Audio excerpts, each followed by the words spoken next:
second major contender hoping to replace our prime minister officially entered the race. Chrystia Freeland launched her leadership bid in Toronto, but as CTV's Colton Braille reports, it was disrupted several times by pro-Palestinian protesters.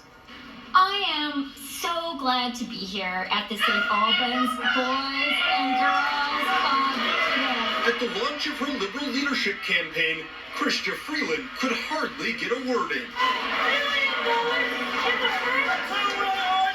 Look, we are not going to let anyone disrupt our democracy. But disrupt they did. For 30 minutes, protesters criticized her support of Israel, calling for a complete weapons embargo against the country. Over a dozen were kicked out, and police were on scene. Sources close to the campaign tell CTV News the launch hoped to frame Freeland as a fighter ready to take on Trump's tariff threat.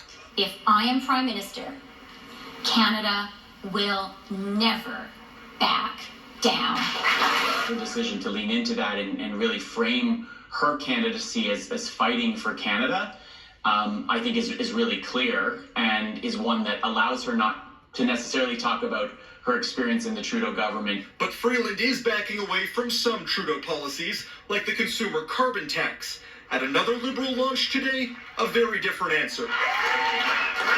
Karina Gould says she'll scrap the April 1st increase if she becomes Liberal leader, but the carbon tax isn't going anywhere. I'm a mother who has to live in this economy. I'm a person who understands what Canadians are going through. Meanwhile, Mark Carney is picking up more support from Cabinet.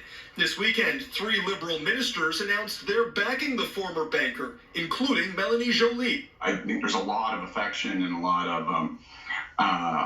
of respect for Karina Gould, but she'll have to prove that she can crack that top-tier candidate. We are very committed. With Gould and Freeland having spent extensive time in Trudeau's cabinet, the Conservatives are working fast to tie them to the Prime Minister, highlighting their past support for the carbon tax in a campaign with the tagline, "Just like Justin."